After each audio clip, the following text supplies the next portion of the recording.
queria agradecer a presença de todo mundo, em nome da Jornalismo Júnior. Muito obrigada.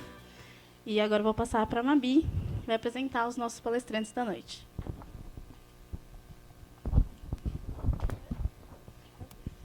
Oi, boa noite. Esse é o nosso primeiro evento do ano da Jornalismo Júnior. Nós gostaríamos de dar as boas-vindas para os nossos palestrantes.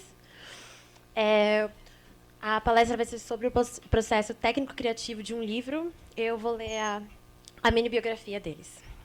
Pedro Gabriel, nascido no Chad, veio para o Brasil aos 12 anos. A dificuldade inicial em aprender a língua portuguesa se transformou no prazer de desenhar e brincar com as palavras em guardanapos de bares cariocas. Após o sucesso de sua arte no Facebook, Pedro lançou 2 livros pela editora Intrínseca. Eu Me Chamo Antônio e Segundo Eu Me Chamo Antônio.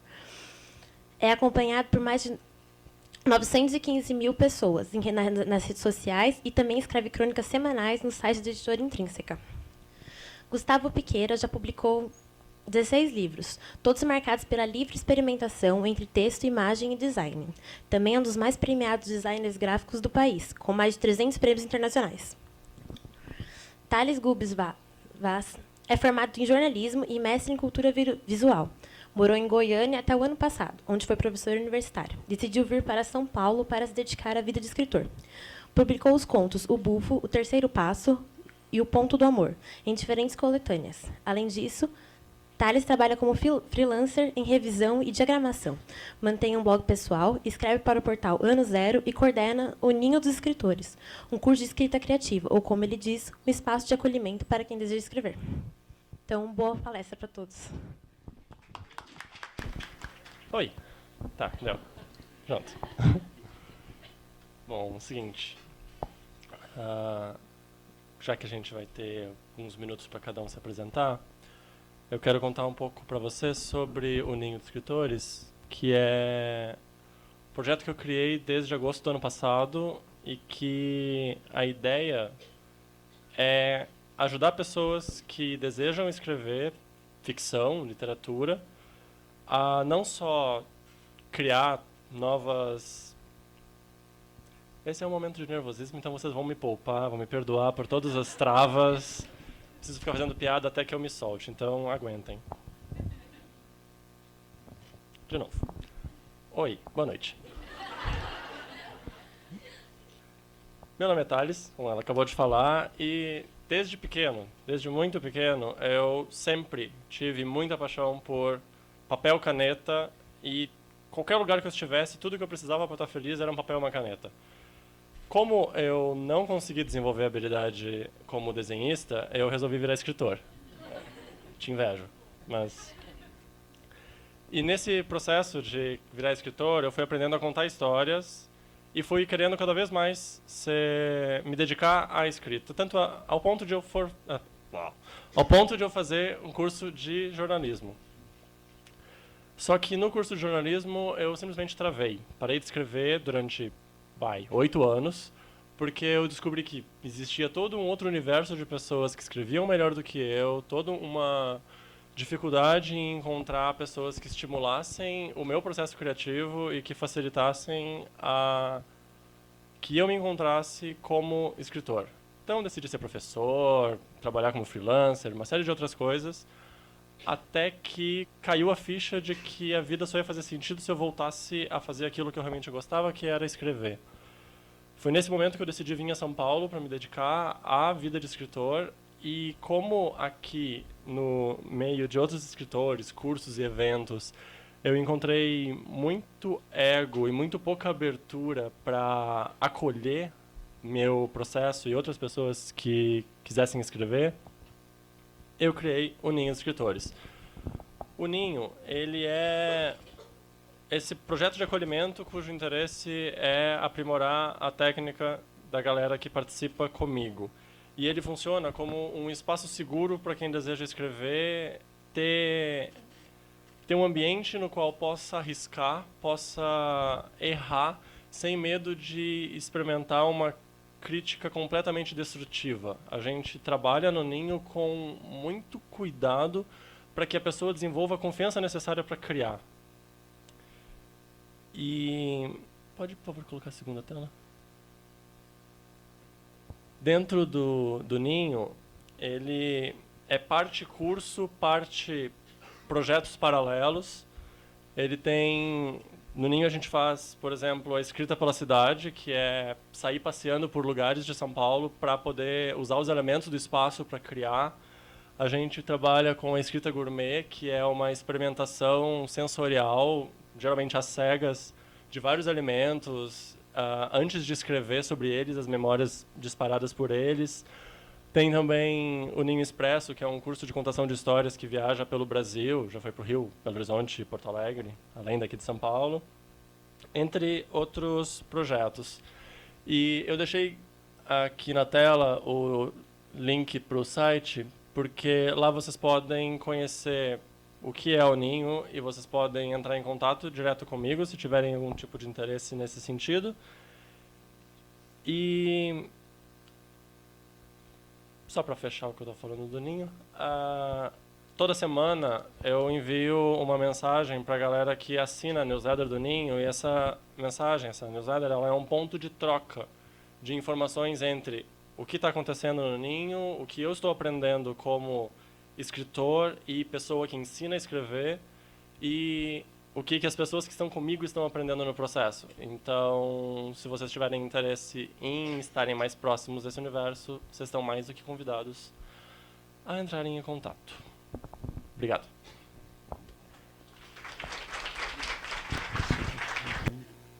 Eu sou Gustavo,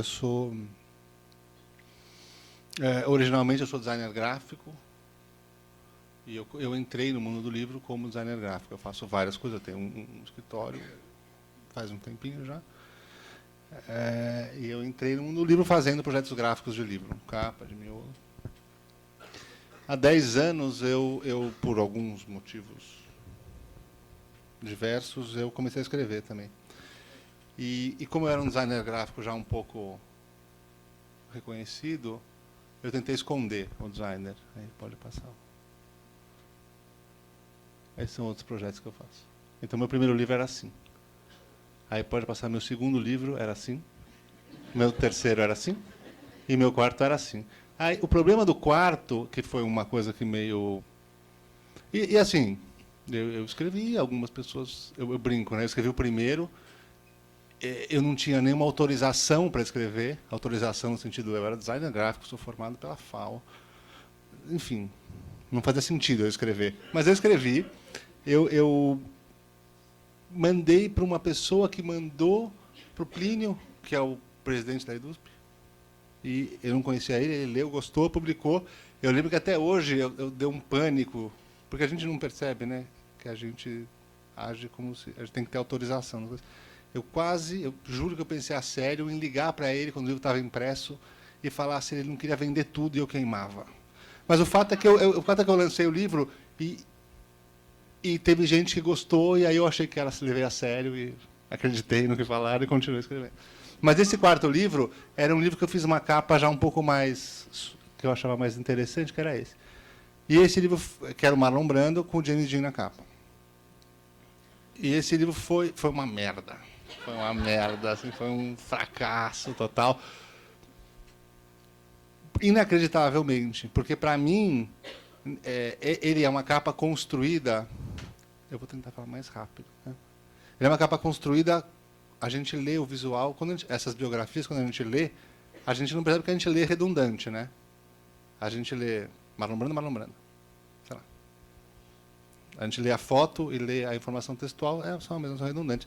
E era uma brincadeira. O livro é uma ficção, não é o Marlon Brando de verdade, isso está na quarta capa. Aí eu falei, vou brincar, né? Você olha e lê Marlon Brando, James Dean. E peguei a foto do James Dean, icônica dele, né? Não é uma foto obscura. E não era tipo Kant e Hegel, sabe? Não era uma coisa assim que você fala, não deu para pegar. Era Marlon Brando e James Dean. Eu achei que todo mundo ia entender e foi uma merda, porque as pessoas... Foi horrível mesmo. Vocês riem, eu rio também agora, mas na época foi horrível. Porque as pessoas devolviam o livro, a editora recebia e-mail avacalhando. Aí um dia eu virei viral nas redes sociais. Foi a única vez que eu virei viral nas redes sociais. Vocês vão ter um exemplo positivo do que é sucesso das redes sociais, eu tenho o meu. Eu virei, aí todo mundo me avacalhando, tipo ator da Globo. Foi depressão total. E aí eu falei, bom, o que eu faço, né? E eu tenho uma peculiaridade, que esses livros, assim, não é um hobby, mas eu não preciso que eles vendam, né? Isso eu percebi que dá uma relação muito estranha com os livros. E quando eu fiz o Marlon, eu fiquei péssimo, e eu pensei, falei, bom, eu tenho 2 caminhos, né? Eu pensei, sabe aquelas coisas que você pensa, até de tão importante que você lembra onde você estava, como estava? Eu pensei, falei, puta, eu preciso escrever umas coisas menos avacalhadas, porque não dá, entendeu? Eu quero que gostem de mim. Aí eu estava no trânsito, aí passou um farol, eu falei, quer saber, foda-se. E aí eu comecei a fazer umas coisas mais legais, que eu vou mostrar rapidamente.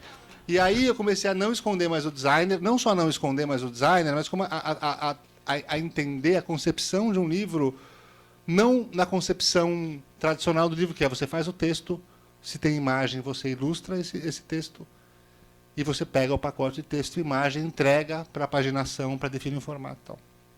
Aí comecei a fazer de uns jeitos meio assistemáticos. Esse foi o primeiro, esse eu queria fazer um livro de São Paulo que brincasse um pouco com essa cidade, um pouco. Com essa panca que cidade tem, a São Paulo tem, de uma cidade cosmopolita. E aí eu peguei 7 temas e tirei foto. Então, por exemplo, esse buffet infantil. Eu peguei todos os buffets infantis de São Paulo, mapeava, ia tirar foto, sem escrever nada. Aí tirava foto, tirei 5.000 fotos, selecionava as fotos. Foi um pesadelo, né? Buffet infantil. Eu fechava o olho, eu via espiral laranja e roxa. E aí eu escrevi os textos. Eram 7 temas, 7 textos fictícios, né? Cada um era para um pretenso especialista no tema, que discorria sobre as fachadas de buffet infantil. É outra Avenida Paulista. Então eu saía na Paulista, eu tirava foto. Eu fiz um ida e volta na Paulista. Eu ia tirando foto, voltava tirando foto, sem saber o que eu ia fazer, selecionava as fotos. E aí um especialista, que nesse caso era um menino de 10 anos, escrevia o texto. E foi muito engraçado. E aí eu pensei e falei, puta, esse é o tipo do livro que você lança e as pessoas vão olhar e vão falar, São Paulo é ridícula, mas eu e meus amigos não. Todo mundo é ridículo, mas eu e meus amigos somos demais. E eu queria que a pessoa não escapasse do livro. E aí eu fiz a capa, não errei, que é um espelho. E eu claramente eu não achava a gráfica que fizesse isso sem custar uma fortuna. Então a gente fez o livro com um buraco no meio e mandou fazer o espelho. Eu não queria também aqueles papéis espelhados, sabe? Aquela coisa que designer que fala, não, vocês não entenderam, mas é um espelho, tá vendo? Se você olhar bem, você vai ver que eu queria um espelho de verdade. E é irritante o livro. Porque você, não, mas eu estou voltando ao espelho, é rápido. E isso foi também um divisor de águas no meu processo. Que eu percebi que se eu contar com gráfica para tudo, eu não ia fazer nada. Então eu mandei fazer num lugar de brinde vagabundo. Sabe aquele lugar? Faça um espelho com a sua marca. Aí fiz, aí colava lá. E aí eu comecei a fazer. Esse Lord Crepton, o próximo, agora vou rápido. Eu fiz porque eu estava vendo as fotos da família da minha mulher. E tinha um cara, tipo um tio velho, que eu falei, puta, esse cara é incrível. Era um cara nos anos 30, que tinha uma foto com um lenço, assim. Era um cara tipo um dandy de São Paulo, né? E eu falei, puta, esse cara é incrível, né? É incrível. Aí eu falei, presta as fotos, né, para a avó dela. Eu falei, presta as fotos aí. Aí eu peguei as fotos da família e arranjei essas fotos em temas e construí uma novela que chama Lord Crepton. Então eu peguei. Outra coisa. Pode passar, desculpa. E aí eu não queria que o texto precisasse descrever a década de 30, 40, 50. Então eu comprei umas revistas antigas de anúncio. Então o livro todo é decorado com essas revistas, que eles funcionam, eles têm um papel narrativo. E não só tem um papel narrativo, como eles desobrigam o texto a entrar com essa descrição. Então são coisas muito simples, na verdade, mas que têm um encaixe de como considerar o livro, não como texto, mas como um espaço para múltiplas narrativas.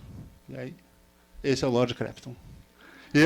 Tanto que a avó dela agora, ela falou, pô, o livro vai sair agora. Ela falou assim, não, eu conversei com a minha avó, estava no hospital, coitada, tem 95 anos. Ela falou, não, porque eu estava contando, porque é o tio Oswaldo, né, o Lord Crepton. Não, e a própria avó falou, não, porque o tio Oswaldo, o Lorde. Então, enfim, eu acabei com a história da família, né? Aí pode ir passando, que aí só tem as outras partes, só para ir rapidinho. Ó, o Lorde. Tá. Esse não é o inspetor. E aí, por exemplo, volta. Essa cena, por exemplo, é uma cena narrativa. Está todo mundo olhando para o outro, né? Mas claramente elas não é uma sequência de fotos, né? Quando me contaram, eu falei, esse aqui foi em Santos, esse aqui foi em Campinas. Mas é interessante como dá para construir. Pode. Eu vou rápido agora. Vai. Aí, esse era uma narrativa visual, chama Clichês Brasileiros. Assim, esse foi encomendado, inclusive, para a USP mesmo. Ia ter um simpósio de editoras universitárias gringas. E aí me pediu fazer um livro para presentear eles. E eu falei, porra, né? Você vai pegar um cara da França que tem uma memória gráfica enorme, né? O que você vai falar da memória gráfica daqui que... Enfim, é uma questão que eu não vou discorrer agora na apresentação. Mas assim, o que faz a gente ser brasileiro? Eu falei, é mais ser um pouco mais avacalhado, né? Aí eu peguei um catálogo de clichê tipográfico antigo e falei, eu vou contar a história do Brasil só usando esse catálogo. Aí tem o Brasil, os portugueses e a civilização, né? Aí eles trazendo os negros, educadamente, os negros trabalhando. Então, eu contei, é lógico que é uma história, pega só essas coisas bem bestas, e umas coisas de alienação contemporânea também, né? Tipo, as cidades maravilhosas, as pessoas dançando nas suas jaulas, no carnaval. Então eu fiz uma narrativa visual construída. É muito curioso. Aí depois eu fiz uma historinha, uma parte histórica, meio contando um pouco o que era o clichê tipográfico, porque inclusive o termo clichê, ele vem do clichê tipográfico. O clichê tipográfico ele era tipo um carimbinho. Se eu era padre, por exemplo, se eu era dentista, eu tinha a página dentes. Aí eu queria fazer um cartão e falava, eu quero esse dente. Tanto que em inglês o clichê também é chamado de stereotype. Enfim, vocês entenderam. Vamos lá. Mas tá quase. Vai. E aí, volta. E aí eu fiz a capa em madeira. Aí já tinha descambado depois do espelho, né? Então a capa é em madeira e o título está num durex. Eu mandei fazer um durex com o título. E aí precisava só colar manual. E um dia acabou a luz na Rex, eu botei tudo. Enfim, na Rex tem umas 50 pessoas que trabalham lá comigo. E aí acabou a luz, eu falei, vamos montar a capa do meu livro? E aí a gente montou numa casa. E aí eu fiz esse céu azul que foi um pouco além. Que esse livro, eu queria fazer um livro que fosse só diálogo de dois idiotas. Pegando aquelas notícias de internet, sabe aquelas notícias? É a que eu guardei, que deu a ideia do livro. Porque tem aquelas clássicas, né? Caetano Veloso atravessa a rua no Leblon. Mas a que eu guardei era confira as 5 dicas do Batman para te ajudar na carreira. Aí eu falei, puta, não dá, né? O Batman não existe, né? Assim, cá entre nós, né? O Batman não existe. E era uma notícia dessa. Aí eu fiquei um mês coletando essas manchetes mais absurdas e aí fiz um casal discutindo. Um casal idiota. E eu não queria ter narrador, eu queria ser é como se fosse uma peça de teatro sem ter a indicação de quem está falando. Só diálogo. E aí, então tem as notícias. Especialistas afirmam, popozudas podem usar jeans. E aí eu fiz, então é só diálogo. E aí eu comecei a usar os recursos gráficos para diferenciar os dois, né? Não só de texto, mas então tem fonte diferente. Porque se você for pensar, fonte é tom de voz, né? É uma leitura muito bobinha, mas muito bonita do que é uma fonte. E aí ele chegava volta. Então ele chegava bêbado em casa, aí eu apertei tudo, tá vendo? Não dá para ler nada, né? Aí o revisor falou, tá tudo errado aqui. Aí eles brigavam, e aí eu botei um texto em cima do outro também. Também o revisor botou tudo errado. E aí tem o filho que desenha, porque assim, na verdade assim, é um casal idiota, e como um casal idiota, eles não percebem que eles são idiotas, é óbvio, porque senão não seria um casal idiota, seria uma visão meio artificial. E aí eu botei o filho que ele só escuta e vai desenhando. O filho é o céu azul, né? E aí, tinha umas páginas em branco. Foi bem numa época, eu juro que eu estou acabando, eram 5 minutos. Eu falei, puta, eu vou passar meia hora. Por isso que eu estou olhando para cá, entendeu? Para não ver a cara deles. E foi bem na época que eu recebi um e-mail falando assim, puta, não, Gustavo, você é o grande exemplo do designer que consegue, sabe, dizer alguma coisa. Eu estava todo feliz, assim, puta, obrigado. Aí o cara fala, eu também sou assim, eu quero seguir seus passos. Você tem um dinheiro aí para mim? Eu falei, se fuder, né? E aí eu falei, tudo tá vendo, né? Todo mundo arranja jeito de ganhar dinheiro. Aí eu brinquei, as páginas iniciais do livro é como se estivesse vendendo anúncio. Aí eu mandei para a editora, eles me contaram depois que eles ficaram uns 3 dias conversando entre eles para tentar entender se era sério, era piada, que eles respondiam para mim. Então tem isso. Eu anuncio aqui, só essas fotos de banco de imagem, né? E aí tem a capa. E aí eu queria que, assim, são 2 idiotas. O livro fica meio idiota, né? Mas eu queria que tivesse algum incômodo. Quer dizer, não é legal. Eu queria, assim, que não fosse uma coisa legal. Você falar, puta, é verdade, as pessoas perderam. Porque assim, as pessoas falam e não sabem nem o que elas estão falando. Né? E aí, como não tinha narrador, porque num texto tradicional, o narrador que dá essa... Vai falando, ó, leitor, não é legal, hein, leitor, não é legal. Mas eu não queria ter narrador. Então eu fiz da capa ao narrador. E eu revesti com areia. Com areia mesmo. E aí ele cai. Você vai lendo o livro, vai caindo areia. E foi muito engraçado, porque teve gente que xingou absurdamente, gente que eu não conhecia. Que mandou assim, o livro é uma merda, eu levei pra praia, e mesmo assim foi uma merda. E teve gente que não, teve família que escreveu, também não conhecia. Também ela escreveu assim, eu levei o livro na bolsa junto com uma garrafa d'água. A garrafa d'água estourou, foi demais, uma performance na minha bolsa.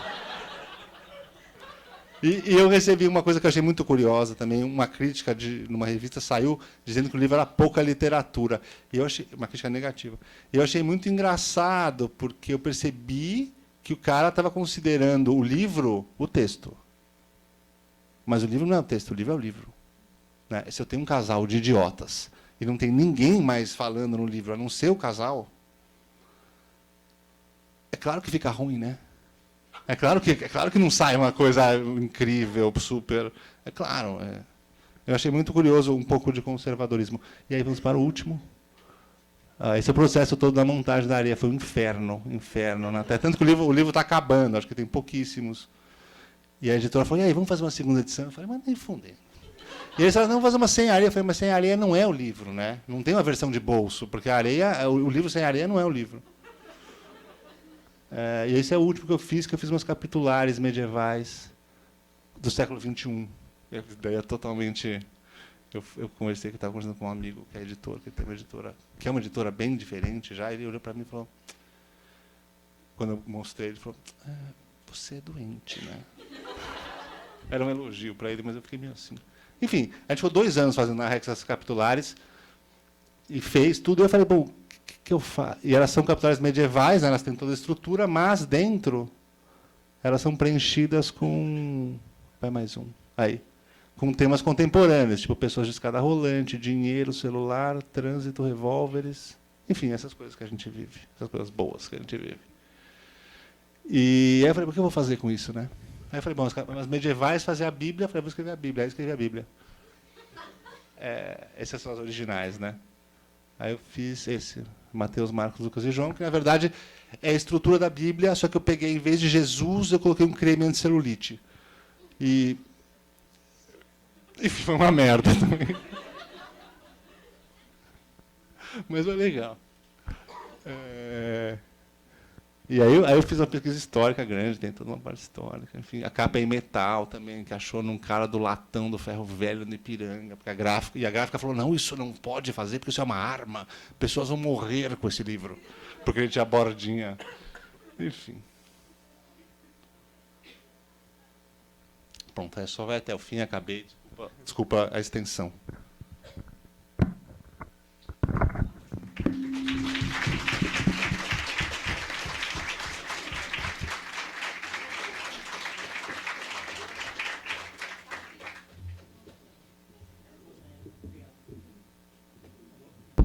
Oi, boa noite.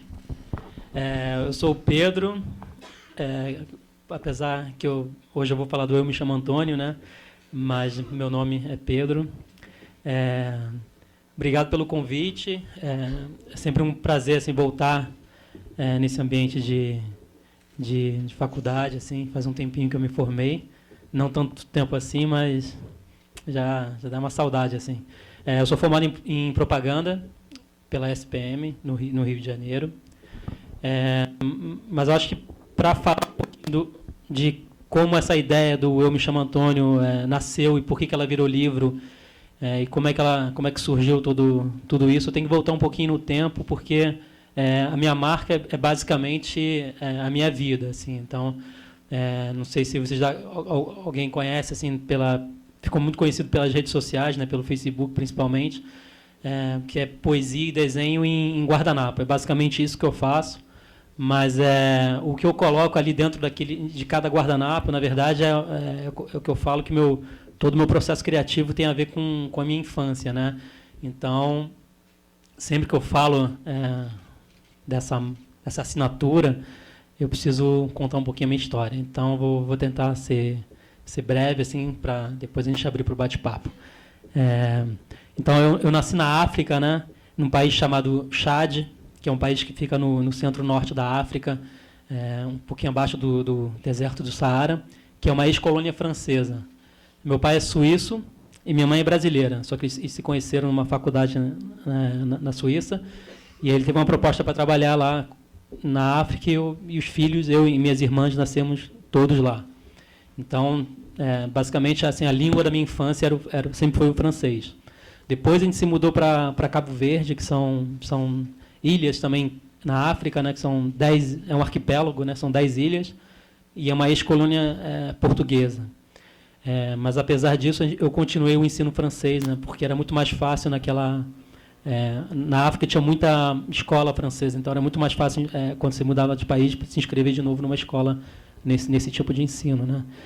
Mas aí eu já tive contato um pouquinho com a língua portuguesa, que, apesar de ser a língua da minha mãe, nunca foi uma língua falada em casa, era sempre o francês. E meu pai, detalhe, é da parte alemã da Suíça, ou seja, ninguém em casa falava a língua materna, oficial, assim. Então, e aí, aos 12 anos, eu voltei para o Brasil.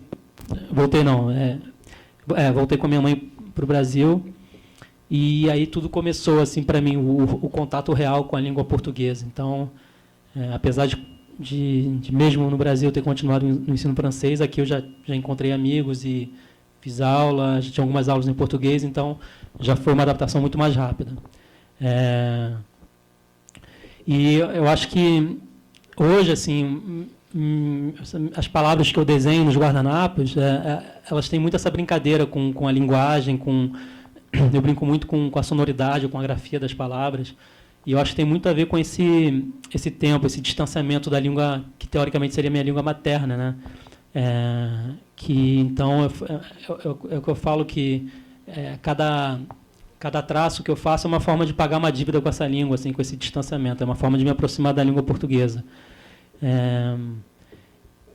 Aí, bom, eu entrei na faculdade, e aí depois eu consegui uns estágios, assim, em design, só que eu me formei, eu puxei mais para a redação publicitária, mas o primeiro emprego que eu fui foi um estágio dentro de uma pequena agência de design no Rio de Janeiro, e lá eu fazia de tudo, né? Atendia telefone, até fazia alguns layouts, assim, mas basicamente o meu principal, obviamente, era escrever. Mas eu fiquei pouco tempo. Depois eu vi um anúncio de uma empresa que estava começando no Brasil ainda, de compras coletivas, chamada Peixe Urbano, e eu mandei, assim, sem pretensão alguma, assim, porque na época eu não tinha carteira assinada nem nada, então qualquer coisa que vinha seria um lucro para mim, assim. E eu mandei, sem pretensão alguma, meu pequeno currículo na época, e me chamaram para uma entrevista, passei, e eu fiquei lá 4 anos, até 2013, 2012, quando eu fui desligado pela minha gestora, né?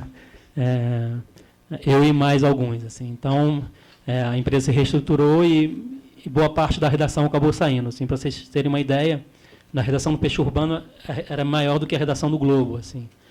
Eram 70 redatores, porque eram ofertas diárias para o Brasil inteiro, né?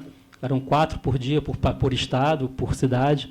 Então, era uma demanda muito grande. Só que aí a gente reduziu o texto e mandou embora uma parte da redação. Eu fui um dos últimos a sair, tanto que ficaram 8 lá, e são os 8 que estão até hoje. criando as ofertas. Mas assim foi muito importante para mim essa passagem pelo Peixe Urbano, porque eu conheci uma pessoa que foi minha chefe lá também, chamada Lívia, e ela acabou saindo antes de mim e foi para a editora Intrínseca, né? E aí, nesse tempo, eu, meio escondido, assim, que eu sempre fui uma pessoa mais reservada, mais tímida, eu já estava esboçando algumas coisas e postando na internet algumas criações minhas, só que sem divulgar. Mas ela, não sei como, ela conseguiu encontrar, ela viu que tinha muita gente compartilhando e viu que tinha um potencial de transformar esse universo que eu tinha criado na internet em um produto mais físico, né, em um livro. Então, ela me ligou, ela apresentou a proposta para o dono da editora, que topou apostar nessa ideia, assim, que foi... eu, quando eu criei o primeiro guardanapo, assim, num balcão de um bar, no Café Lamas, no Rio de Janeiro, eu nunca pensei que isso fosse ganhar essa dimensão, que isso fosse virar um livro, ou que fosse ter tantos seguidores pelas redes sociais. Assim. Minha ideia era sempre dialogar com o mundo, colocar ali, meio que tentar redesenhar a minha infância, ou redesenhar as coisas que eu vivi naquele pequeno espaço naquele papel assim, limitado. Assim. E muita gente me pergunta por que eu escolhi o guardanapo, né? Na verdade, eu não inventei assim, a criação em guardanapo. Acho que todo mundo que desenha, que escreve, já ou até paquerou por guardanapo, mandou torpedo na época, não sei. Ou então escreveu canções, né? O Paulo Leminski mesmo já escrevia poemas em guardanapos. Mas eu acho que o que eu fui, em vez de jogar para o lixo, eu joguei na internet, né? Eu usei meio que a rede social como uma vitrine para o meu trabalho. E nasceu de forma espontânea. Assim. Eu estava voltando para casa, decidi parar para tomar um chopp no Café Lamas e eu tinha esquecido um caderno que todo mundo tem, né, de anotações. Acho que todo mundo que gosta de escrever sempre anda com um. Acho que ainda mais os jornalistas, né, anotando tudo. Só que esse dia eu tinha esquecido. Então, a única plataforma que eu tinha para escrever era essa pilha de guardanapos do balcão do bar. E eu tinha uma caneta preta no bolso, como sempre, e anotei. Assim. Eu gostei do resultado e fotografei com o meu celular. Então, é uma coisa muito simples, assim, basicamente. É um guardanapo em branco, uma caneta preta e uma máquina de baixa resolução. E eu acho que o diferencial que chamou a atenção, talvez, pode ter sido assim, o hábito não comum de ver um guardanapo todo desenhado na internet, mas também o conteúdo. Acho que o principal assim, não é tanto a plataforma, mas o conteúdo. Assim, eu coloco muita verdade naquilo. Assim, existem várias camadas possíveis de interpretação em cada guardanapo. Assim, eu não fico... a primeira leitura, para alguns, pode parecer simples, bobo, mas quando você mergulha, quando você procura entender por trás de cada guardanapo, o verso de cada guardanapo, você vai encontrar infinitos caminhos possíveis, assim, tanto no jogo de palavra quanto na história desses guardanapos. Assim, então, eu me chamo Antônio, assim, uma ideia simples, e realmente ela deve ser simples, mas que eu coloco toda a minha história. Então, é uma marca que é muito mais do que uma marca, assim, acho que é a minha vida ali. Então, quem não conhece pode me acompanhar pelas redes sociais, eu me chamo Antônio, ou pelo meu site, eu me chamo Antônio.com, que tem todas as informações sobre o que eu faço, e eu acho que o resto eu vou contar aqui no bate-papo, assim, para não me estender muito. Obrigado.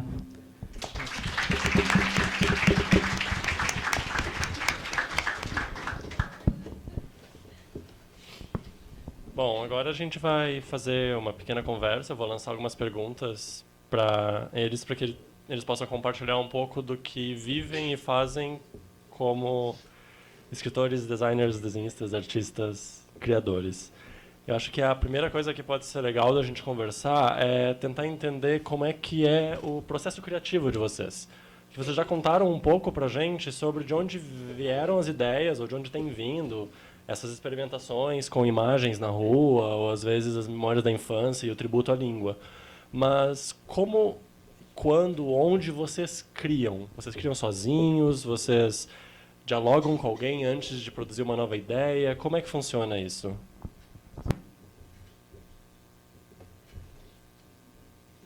Pronto. Bom, eu vou falar especificamente do Eu Me Chamo Antônio, né, que é o que é a minha realidade hoje. São os 2 livros publicados que eu tenho. Eu tenho uma vantagem que o escritório que eu escolhi, na verdade, meu home office, na verdade, é um bar office, que é o Café Lamas, né? Então, Todos os guardanapos que eu tenho até hoje são mais de... A última contagem são mais de 2.000 guardanapos criados em 3 anos, mais ou menos. Todos são lá do Café Lamas. Assim, não chegou a dar um prejuízo para o bar, porque eu pagava todos os shows correto, assim, nunca. Então, acabou equilibrando as contas aí. Bom, nos guardanapos eu coloco basicamente meu processo criativo é a minha infância. Então, eu sempre procuro situações ou tento redesenhar coisas que eu vivi ou que eu imagino ter vivido nessas frases, nesses desenhos. Então, é sempre uma... Meus personagens, quer dizer, o personagem basicamente é o Antônio, mas eu faço muito outros personagens virados, assim, olhando para o horizonte. Geralmente você não vê o rosto deles, assim. E aí eu fui pesquisando, assim, eu acho que tem muito a ver com os países onde eu morei, assim, porque a Suíça é um país que não tem fronteira com o mar, o Chad, onde eu nasci, não tem fronteira com o mar, Cabo Verde, obviamente, por ser um arquipélago, só faz fronteira com o mar, e o Brasil tem um litoral imenso, né? Então, eu sempre brinco com essa falta e com esse excesso, eu acho, né, nos meus guardanapos. E tudo que eu crio, eu sempre busco, obviamente, nas coisas que eu leio, que eu vejo, que eu ouço, mas eu sempre procuro traduzir isso para o meu mundo e colocar minha identidade nisso. Então, mas esses livros nasceram no lugar, assim, nesse Café Lamas, no Rio de Janeiro. E eu até tentei criar em outros lugares, mas eu não postei porque não saía com a mesma, não sei, com a mesma facilidade ou com a mesma sinceridade. Então eu preferi deixar engavetado mesmo. Assim. Então sempre quando tem um guardanapo foi feito lá. Assim. Tanto que agora eu estou viajando um pouco mais para divulgar os livros e então estou tendo que repostar coisas antigas porque parei de criar um pouquinho longe desse lugar. Mas eu vou ter que achar. E também porque eu acho que eu me acostumei com aquele guardanapo especial. Ele tem uma textura diferente, um formato que eu já me acostumei e não sei, eu preciso encontrar um guardanapo naquele formato. Até cada vez que eu saio para passear aqui por São Paulo, que eu tenho vindo bastante, eu procuro sempre uma loja que venda guardanapo especializada, mas eu não encontro esse guardanapo. Então, estou à procura aí. Eu não tenho nada muito especial no processo criativo. Eu acho que... sabe que eu dei uma vez era um curso, não era um curso, mas 2 aulas aqui na editoração. Tá, aqui, né? Ou ali. Bom, enfim, por aqui. E foi muito engraçado, porque para mim ele ilustra um pouco o que é processo criativo. Porque são processos pessoais, né?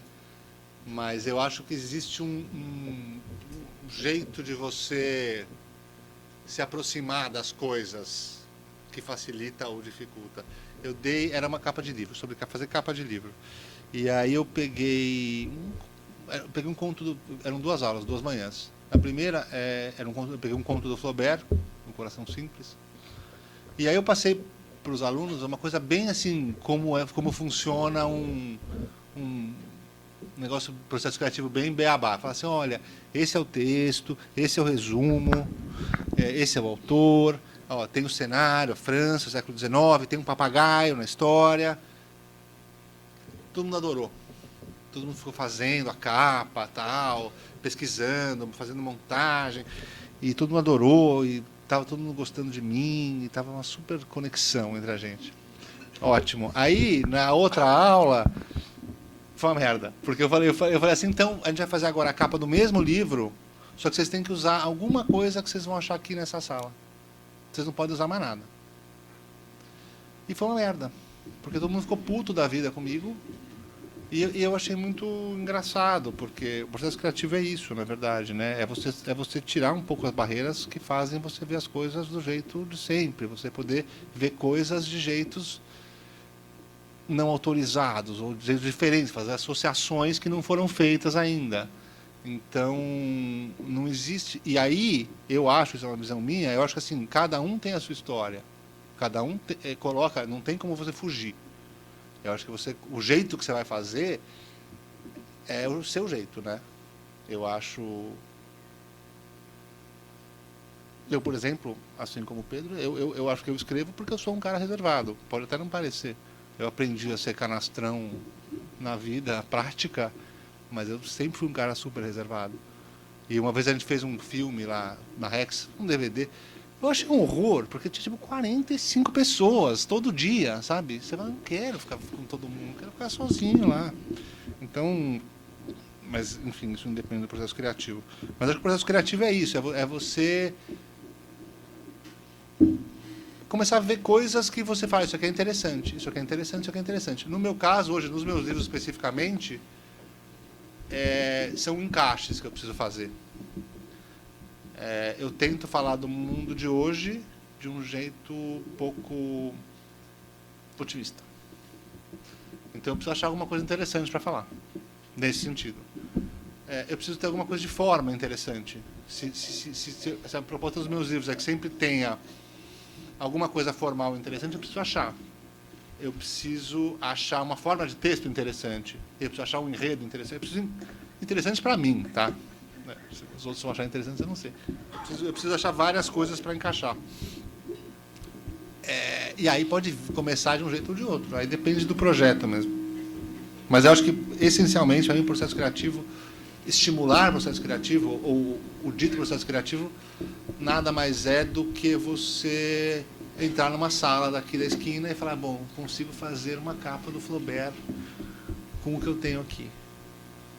Ele inclusive, tem uma frase que eu não vou saber repetir exato, que é assim, qualquer coisa que você olhe por algum tempo se torna interessante. É isso, você conseguir olhar isso aqui e falar isso aqui, pode ser outra coisa. Você transformar coisas em outras coisas. O processo criativo é isso, né? Transformar coisas em outras coisas.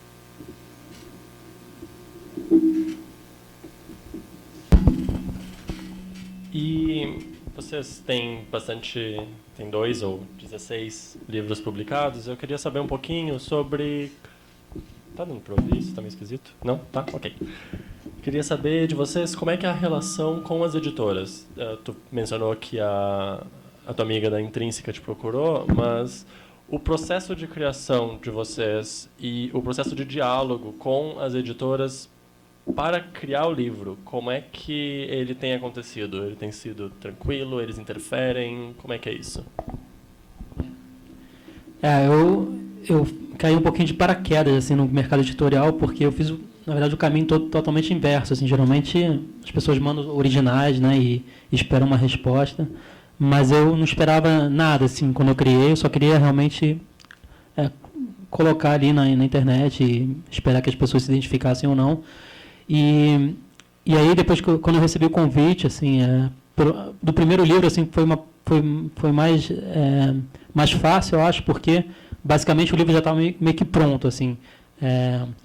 Claro que eu tive que, obviamente que é diferente você encarar uma página na internet e um livro real, né, físico, impresso. Mas, assim, eu tinha, sei lá, 700 guardanapos na época e a editora pediu para que eu levasse a editora uns 300 que eu mais gostava ou que faziam mais sentido para mim. E aí eu levei na sala de reunião, assim, a gente espalhou na mesa inteira e selecionou 100 guardanapos para o primeiro livro, assim. Porque a grande dúvida da editora era saber como é que as pessoas... será que as pessoas comprariam alguma coisa, um conteúdo que elas têm de graça todos os dias na internet, né? Mas a gente conseguiu, assim... eu acho que um livro já é um meio mais assim, organizado, mais... sei lá, eu tenho uma relação muito amorosa assim, com os livros. Eu gosto de anotar, de cheirar aquele cheiro de tinta fresca, assim, de recém-saído da gráfica. Mas fora isso, assim, eu acho que eu coloquei, sei lá, 70% de conteúdo novo no livro. E, basicamente, o primeiro livro tem 2 opções de leitura, né? A primeira é que você pode ler como se fosse um poema do dia, você abre em qualquer página e lê como se fosse uma mensagem ou um poema, seja o que for. Ou então você pode ler na sequência, cada guardanapo, na construção de um livro mesmo, assim. Que a ideia foi criar um romance do personagem Antônio com as desilusões amorosas, com a vida boêmia. Assim. O primeiro livro tem muito mais o clima de boteco, e o segundo, eu acho que o Antônio ele sai do botequim e vai para o mundo mais onírico, o mundo dos sonhos. Já a capa do segundo livro lembra um pouquinho o Pequeno Príncipe também. Eu acho que é mais a atmosfera assim, do mundo da lua, do mundo da criação, do mundo da poesia. Mas a minha relação assim, foi assim, a editora... Os 2 livros saíram pela editora Intrínseca. não sei se por já ter uma relação mais, já conhecer mais a minha editora, que era a Lívia, facilitou essa relação para o primeiro livro, mas para o segundo livro já foi mais um pouquinho complicado, porque ele nasceu do zero, assim, então já é um projeto pensado como livro, não transformar uma página da internet em um livro impresso. Mas assim, a relação é super aberta, assim, o que está no livro realmente é o que eu quis colocar, não tem essa interferência na relação do conteúdo e da escolha. É muito mais uma ajuda no sentido que se alguém não botar um limite, eu não consigo entregar nada, né? Então foi uma ajuda na hora de cortar alguns guardanapos, de cortar alguns textos, né? Porque no segundo livro, além dos guardanapos, tem uns fragmentos também espalhados, que é como se fosse o caderno de anotações do personagem Antônio, o caderno criativo dele. Então foi mais obviamente, o trabalho da editora, né? Que é te ajudar a transformar essa bagunça que você tem na cabeça em alguma coisa que faça sentido para as pessoas, assim. Por enquanto, assim, a relação tem sido muito boa, assim, espero que continue e que eu possa publicar mais livros, assim. Espero. As minhas relações são boas também, mas eu também, assim como o Pedro, eu tive uma trajetória, uma entrada não a entrada tradicional de mandar original e tal. Eu conhecia as pessoas, eu trabalhava como designer para algumas pessoas, não conhecia quem publicou meu primeiro livro. Como eu falei, leu, gostou, publicou, aí ele publicou, aí um outro, o Alexandre Martins Fontes, da Martins Fontes, que eu trabalhava como designer, leu e falou, porra, por que você não publicou por mim, não sei o quê. Aí eu falei, não, claro, o próximo pode deixar que eu... Aí, no fundo, eu trabalho, as editoras, eu não publico pela mesma, eu publico por algumas pessoas que eu acabei conhecendo. São umas 5, e hoje, quando eu faço um livro já, é engraçado porque eu estou fazendo um agora. Eu vou para uma das editoras, porque esse livro tem mais a cara deles. Então não é que eles me falam que cara tem que ter para publicar. Eu falo, esse livro tem a cara deles, vou mandar para eles. É legal até porque tem uns que ficam putos às vezes, assim, eu fico feliz, assim. Tipo de ficar meio enciumado quando sai, sabe? Teve um que falou, o livro é ótimo, tá, mas eu vou dar nota 0, ele tem um blog, né? Eu vou dar nota 0 porque saiu por outra editora. O outro que fala, eu odeio quando você lança livro por outra editora. Mas não que eu seja tão disputado assim, né? Mas são algumas, assim, e é bem confortável. Mas é isso, eu não.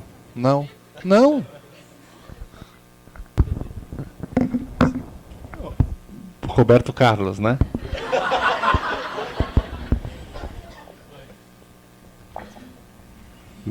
Puta, perdi o fio da meada. Agora ia falar uma puta coisa importante, perdi o fio da meada.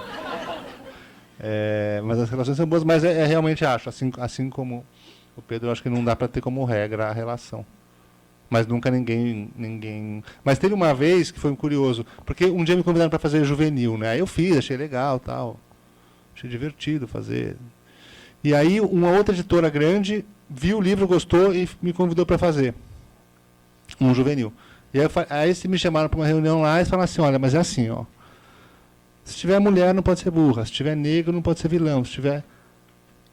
Não que meus livros sejam marcados por mulheres burras, negros, vilões, nada a ver. Pelo contrário, assim, acho que o macho branco é meu alvo favorito. Então, nada a ver, imagina. Nem passava pela minha cabeça fazer isso, mas eu achei já uma coisa tão... eu falei, meu... Sabe quando dá aquela brochada, assim, de você falar, não vou ficar envolvido num projeto em que não vou poder botar um negro ladrão e uma mulher vadia, burra. Qual é a graça de fazer um livro assim? Brincadeira. Mas independente dos limites que eles colocaram, nem era essa questão, nem tinha história, como é que eu ia saber quais eram os limites? Mas acho que o fato deles terem colocado limites me cortou totalmente a vontade de escrever o livro, de começar a pensar o livro, e eu acabei não fazendo. Talvez tenha sido... Depois eu pensei, né?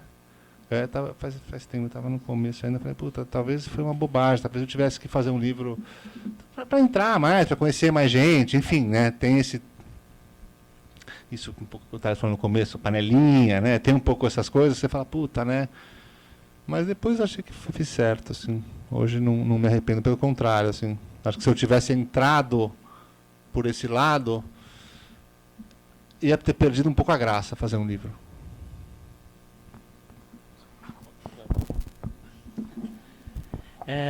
Eu achei muito interessante o que o Gustavo falou sobre perfil de editora.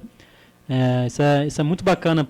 Acho que é fundamental você pesquisar também, se você tiver um livro com um manuscrito, né, para enviar, dar uma pesquisada antes, que isso faz toda a diferença. Assim, no meu caso, a Intrínseca, obviamente, ela tem um foco, uma pegada mais em público infanto-juvenil, talvez, mas a grande força dela está na distribuição. Então, você encontra meu livro em... Sabe, você vai para Manaus, eu estava em Manaus, em qualquer lugar, assim, uma ilha, minha mãe foi para uma ilha isolada no Nordeste, encontrou uma pequena livraria que vendia meu livro. Então, acho que casou muito bem com o perfil que o Facebook apresentou ali.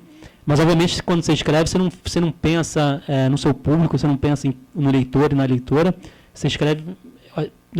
acho que para todo mundo que cria é um processo mais egoísta. Assim. Você escreve para se agradar, e se aquilo faz algum sentido para você, você apresenta para os outros, e aí vai rolar uma identificação ou não. Mas, para esses 2 primeiros livros, assim, o casamento, assim, Eu Me Chamo Antônio, Intrínseca, deu muito certo, porque eu acho que... o meu livro ele é muito usado, assim, por exemplo, para exemplificar, assim, pelos professores nas escolas, assim, para introduzir poesia, porque eu acho que é um traço mais carismático, assim, de certa forma simples, no sentido que todo mundo consegue entender pelo menos uma interpretação de cada verso, de cada poema. Então, os professores estão usando como porta de entrada para depois apresentar os poetas que já são consagrados, né? Porque, assim... o que é bacana é que o livro é um livro de literatura nacional e despertou o interesse dos mais jovens, assim, que muita gente fala que ninguém mais gosta de ler, ou que os mais jovens preferem ficar no Facebook e tudo. Mas o que se vê é que nas livrarias, assim, nos lançamentos, os jovens têm ido e eu fico muito feliz que eu posso apresentar as minhas referências para eles também, que muitos não conhecem Paulo Leminski, que muitos não conhecem Manuel de Barros, muitos não conhecem até Drummond, assim, é triste falar isso, mas é uma realidade. Então é uma forma de falar com esses mais jovens e formar, de repente, uma geração de leitores, de apaixonados pela palavra. Então, por isso que eu acho que... Mas eu não sei se um outro projeto meu talvez teria o interesse da Intrínseca. Então, por isso que eu falo, como o Gustavo falou, que é importante saber o perfil da editora que está te procurando, o que você está querendo publicar. Então, talvez, toda terça-feira eu escrevo crônicas também, e eu não sei... obviamente, eu vou querer um dia, talvez, publicá-las, eu não sei se talvez a Intrínseca se interesse ou não. Então, você tem que estar pronto para... eu só tenho 2 livros, né? O Gustavo tem 16, então, e ele já conhece quase todas as editoras, então... então, eu estou ainda começando, aprendendo, eu estou muito mais aqui como, talvez... ouvinte aqui nesse processo de relação autor e editora, mas é fundamental você saber o perfil que você quer para o seu trabalho, assim, que é como ele vai aparecer para o mundo, na verdade. Deixa eu fazer mais uma última pergunta antes de abrir para a galera poder perguntar também o que tiver curiosidade. No Ninho dos Escritores, a pergunta que eu mais recebo, sem a menor dúvida, é: será que eu sou bom o bastante? Será que eu posso publicar, escrever, criar? Então, eu queria saber de vocês, qualquer pessoa pode publicar um livro? Ou o que... ou, melhor perguntando, o que é necessário para publicar um livro, ou 2, ou 16? Eu acho que são 2 perguntas, assim, tem algumas perguntas aí. Qualquer pessoa pode publicar um livro. Mas isso... Tudo bem, isso é uma coisa. Acho que perguntar se você é bom o bastante, eu acho que isso é uma pergunta que você faz a vida inteira, né? Aliás, é bom fazer a vida inteira, né? Porque a hora que você para de perguntar se é bom o bastante, é porque você já deu uma aposentada na vida, né? Aposentada de... Então, eu acho que, assim, a insegurança, ela sempre vai junto. A diferença, eu acho, é que com o tempo você percebe que não é tão importante a resposta. Mas a pergunta sempre faz. Meu livro tá uma merda, Minha mulher faz. Eu sempre escrevo. Ela fala, vai começar de novo. Vai começar porque é sempre igual. Puta, tá uma merda. É assim, eu acabo, eu tenho 5 minutos que eu falo, puta, ficou bom. O trecho do dia. Ficou bom. Aí depois são mais 4 horas de puta, que merda. Então, assim, isso acompanha. Isso independe, como eu falei, independe da resposta. O ponto é que chega uma hora que você fala, bom, vai ter gente que vai gostar, vai ter gente que não vai gostar. Eu acho que é importante, eu acho que tem uma diferença grande, as pessoas falam assim, eu concordo com o Pedro, a gente escreve pra gente, a gente faz pra gente mesmo. Mas a gente quer que os outros gostem. São coisas diferentes, às vezes mistura, né? Assim, quem fala, não quero, não tô nem aí porque os outros pensam, é mentira. Porque se fosse, você não ficava em casa, não fazia nada. Mas isso é diferente de fazer coisas para os outros gostarem. São duas coisas diferentes. Uma coisa é você falar, não vou fazer porque aí vão gostar e vão gostar. Outra coisa é você fazer e torcer para quem gosta. É claro que é muito mais legal quando alguém fala, puta, adorei seu livro, do que quando o cara fala, isso é pouca literatura. É óbvio. E é óbvio que eu acho, tem uma coisa que é importante, que assim, a gente no começo precisa ter confiança mesmo. Porque é isso, até a gente perceber que, bom, foda-se, se vão gostar, não vão gostar, o que importa é fazer. No começo tem será que eu posso fazer isso? E aí entra essa outra coisa que eu acho que assim, a gente precisa ter, a gente não percebe hoje em dia, eu acho que a gente vive uma época muito conservadora, né?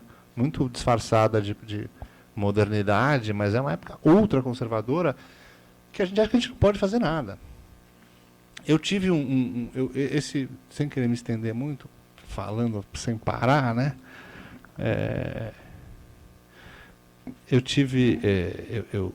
Eu trabalhava como designer e tal, e um dia que eu peguei o meu primeiro projeto que deu esse negócio foi quando eu peguei para ilustrar um livro infantil.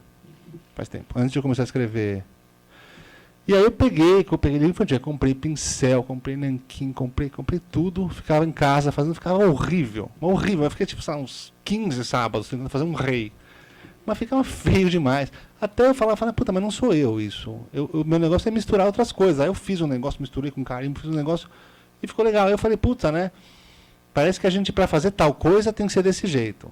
Fazer tal coisa tem que ser desse jeito. Fazer tal coisa... Quando, na verdade, a gente pode fazer. E depois, se gostarem ou não gostarem, eu traduzi um livro. Um dos projetos que eu fiz, eu traduzi um livro do grego, do século II, traduzi em inglês, né? E eu fiz uma versão do Luciano de Samosata, que é um livro incrível, que é tipo a primeira ficção científica da história. E eu nunca tinha ouvido falar, não tinha edição no Brasil, eu li em inglês, falei, porra, como é que eu não conheço esse livro, né? E eu vou traduzir toda a minha bagagem como tradutor. Traduzi, o livro saiu. E saiu uma matéria no Globo, até meia página, de uma mulher medievalista tecendo pau no livro porque ele não tinha nota de rodapé. E eu achei tão engraçado, assim. Eu não quis mesmo nota de rodapé, foi uma proposta. Eu achei muito curioso, porque eu estava recentemente lendo sobre os livros que o William Morris editava, não sei se vocês conhecem o William Morris. É um inglês do século XIX. E ele também não colocava nota de rodapé pelo mesmo motivo. E aí me lembra daquela frase do Proust que fala que quando a gente reconhece um defeito nosso em alguém que a gente admira, a gente fica começando a achar que não é uma qualidade, que a gente nunca se deu valor. Mas é isso, quando eu percebi que eu podia ir fazendo as coisas e que na verdade o que as pessoas iam achar não ia fazer tanta diferença, foi muito libertador. Por outro lado, é óbvio que se ninguém gostar do que eu faço, se eu faço um livro e ninguém gosta, faço mais ninguém gosta, uma hora eu desisto. Isso acontece com todo mundo. Então, assim, é importante a gente ter gente perto que estimule. Acho assim, é importante ter gente perto que estimule com um pé no chão, né? Não é que minha mãe, qualquer coisa que eu falo, é lindo, tá lindo. Daí não conta, né? Mas enfim, eu acho que saber se a gente é bom bastante é uma pergunta que a gente nunca vai ter a resposta. Ainda bem. Sim, eu acho que hoje está cada vez mais fácil, assim, de questão de publicação, autopublicação. Acho que todo mundo consegue, pelo menos, imprimir um exemplar de um livro, né? Se não fosse se eu não tivesse recebido esse convite, eu já estava planejando já uma forma de publicar eu mesmo, assim, tem crowdfunding, eu acho, benfeitoria, né, que são projetos onde os teus leitores doam uma certa quantia em dinheiro para você publicar o seu próprio livro, né? Então, e aí depois, em função da doação, eles têm uns benefícios, é muito bacana isso. Inclusive tem o Trotti, um ilustrador, acho que ele é argentino, uruguaio, que publicou agora no Brasil pela Lote 42, uma editora, e foi a vinda dele para o Brasil, para o lançamento, onde eu fui, foi justamente patrocinada pelo crowdfunding. Então, os admiradores do trabalho dele doaram. E foi muito bacana, que aí o encontro foi numa mesa de um bar ali no Rio, e aí ele assinou cada livro com nanquim, assim, para quem não conhece, assim, é um baita ilustrador, assim, eu sou realmente um admirador dele. E, aliás, pela mesma editora do Céu Azul, né, o livro do Gustavo, saiu o livro do Trotti. E eu, como eu nunca tinha pensado em ter um livro de fato, assim, ainda mais, eu acho que o meu livro ele sofre 3 preconceitos assim, básicos, né, por ter aparentemente nascido na internet, então tem esse preconceito de literatura de internet, muita gente acha que é uma coisa sem conteúdo, vazia, ou sei lá, uma coisa que não acrescenta em nada na vida das pessoas. Segundo, porque é um guardanapo, né, então como é que será que as pessoas vão realmente sair de casa, visitar uma livraria e comprar um livro basicamente com fotos de guardanapo? E terceiro, porque é um livro de versos curtos, assim, de poesia e literatura nacional de um autor totalmente desconhecido. Então, meu primeiro livro foi uma insegurança tremenda, assim, eu ficava, sei lá, eu sempre achava que estava muito ruim, assim, o trabalho, o resultado, e eu realmente a insegurança ela sempre está do nosso lado, assim, uma inimiga que está do nosso lado, né? Mas aí esse preconceito da internet que é inevitável, acontece, eu acho que e hoje é inevitável que cada vez mais artistas, seja escritores ou músicos, até pintores que fazem galerias virtuais, aconteçam primeiro na internet. Assim, uma baita vitrine que tem que ser aproveitada para o bem. Tem muita gente que usa a internet para o mal, talvez, mas eu sempre procurei um caminho sincero e honesto comigo, assim, com o que eu estava criando. Mas, na minha opinião, assim, a internet não é um gênero literário, é só uma plataforma para você divulgar a sua literatura. Você não vai na seção de...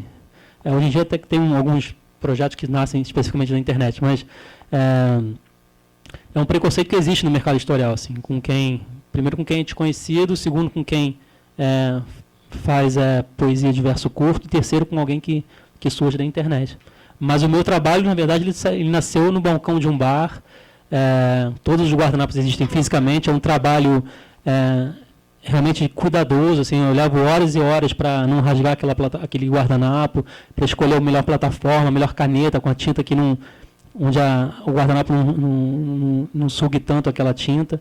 Então tem todo um cuidado por trás, né? Então, aos poucos eu vou explicando isso, né, para as pessoas, assim, por isso que é importante esse contato direto, ainda mais para quem vem da internet, é mostrar que por trás da tela existe um leitor e existe também um autor, e são pessoas que existem de verdade, assim. Então, e a outra pergunta era deixa eu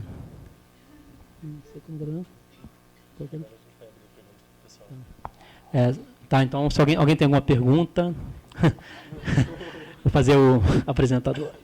Você quer? Tem microfone aí para... Vai ser no grito primeiro, obrigado pelo elogio. Fico feliz, né, porque esse retorno que é importante, assim, de quem realmente se interessou em querer entender um pouquinho mais e não ver só um guardanapo no seu mural, né? Então, obrigado. Bom, minha referência, assim, eu gosto muito dos poetas que fazem verso curto, né, ou poemas curtos, né, o Mário Quintana, Manuel de Barros, eu acho que é o cara que eu mais admiro, assim, na poesia, porque eu acho que ele retrata na infância dele, mais no Mato Grosso, assim, mas ele tem um jeito muito bonito de dar vida às coisas, né? Qualquer coisa pode ser um personagem, uma pedra, um sapo, uma água, o vento. Então ele valoriza muito as coisas inúteis, né? Aparentemente inúteis. Paulo Leminski, né, porque eu acho que ele ele consegue resumir bem, assim, e tem um certo humor também que eu admiro, assim. O Arnaldo Antunes, que é mais da mais da nossa época. Mas acho que o poeta que eu mais gosto, assim, de ler, meu livro de cabeceira é o Drummond. Assim, sempre que eu viajo, longas viagens de ônibus, eu levo um livro do Drummond comigo, assim, porque ele é uma inspiração infinita. Assim. Você consegue ler o mesmo poema 1000 vezes e ter outras novas ideias com ele. Mas acho que é isso. Assim, e como é que é viver da literatura? Sim. Eu, depois que eu fui desligado do Peixe Urbano em 2012, no mesmo mês eu assinei um contrato com a editora, mas até então eu não sabia que o livro pudesse dar certo comercialmente, né? Porque pessoalmente ele deu muito certo, porque é um sonho que está ali impresso. Mas para viver disso o livro precisa vender, né? Eu não posso pagar contas com guardanapo, né? Mas então deu aquele medo, né? Mas eu consegui me organizar para ficar 6 meses com a rescisão da empresa, me dedicando profundamente na divulgação e no cuidado do acabamento do livro. E acabou que o livro deu muito certo, o primeiro livro, então eu pude já me estruturar e pensar o Eu Me Chamo Antônio não mais como só uma ideia, uma ideia que nasceu de forma espontânea no balcão do bar. Eu preciso encarar, para poder viver daquilo, eu preciso encarar aquela Eu Me Chamo Antônio como se fosse mesmo uma marca, assim, um planejamento, apesar que é uma empresa que eu tive que, hoje em dia, para poder viver daquilo, dos meus produtos que eu vendo paralelos, assim, eu abri uma empresa, por mais que eu seja meu único funcionário, eu faço as mídias, eu respondo e-mail, claro, eu tenho alguém para me ajudar a entender os contratos e tudo, mas para poder viver daquilo que eu gosto, que é desenhar e escrever, eu precisei me encarar aquilo como se fosse uma marca, por mais que seja uma marca pessoal, que muito a minha vida, né, porque basicamente o que eu faço, é desenhar a minha vida. Eu precisei desligar um pouquinho o lado mais assim, emotivo, emocional, assim, e enxergar o potencial também de marca dele. Assim. Obviamente, quando eu escrevo, esse lado mais empresarial ele morre e nasce um menino na África e com as girafas e tudo, o mundo da criação. Mas hoje em dia eu acho que o artista que pretende viver daquilo que faz, ele tem que ter esses dois lados, assim, um lado mais... Talvez a minha formação tenha me ajudado, né? A formação publicitária me ajudou a entender um pouquinho como é que funciona esse mercado e o valor que tem uma marca no mercado, talvez. Mas eu não uso isso para criação direta, assim, isso é uma coisa que vem talvez naturalmente e só assim que eu consigo. Hoje em dia eu só vivo... eu faço alguns freelas, né, alguns trabalhos por fora, mas eu vivo do Eu Me Chamo Antônio, assim, então... E é um privilégio, assim, então é uma coisa que... E também o mercado é inconstante, eu não sei até quando isso vai durar, mas eu sei que eu vou continuar escrevendo porque, por ser minha vida, se eu parar de escrever é o dia que eu vou morrer, né? Então, mas eu estou realmente vivendo um privilégio, um sonho nesses últimos 2 anos, porque é uma coisa que eu não esperava que fosse acontecer, que aconteceu, que deu certo, e está me permitindo encarar isso como meu trabalho mesmo, assim. O que eu faço, eu acordo pensando no que eu vou fazer para melhorar, ou para cursos de desenho, aquarela, que é uma técnica muito difícil que eu quero aprender, estilogravura, então tem várias coisas que podem me acrescentar futuramente também. Não pensar só nos guardanapos, assim, mostrar que o importante não é a plataforma do guardanapo, acho que em qualquer plataforma, se tiver um conteúdo interessante, ela vai aparecer, podia ser um pedaço de madeira, um saco de lixo, ou sabe, uma ilustração nas nuvens, sabe? Então, o conteúdo é muito mais importante do que a plataforma. E é isso que você tem que trabalhar para melhorar seu conteúdo e depois ver na melhor plataforma que ele se encaixa. Porque a gente está com transmissão aqui. Ah, tá. Então, eu tenho, várias ideias para várias coisas, mas eu não sei direito o que fazer. Como é que vocês fazem para escrever um guardanapo, ou se não para escrever um livro de um casal de idiotas?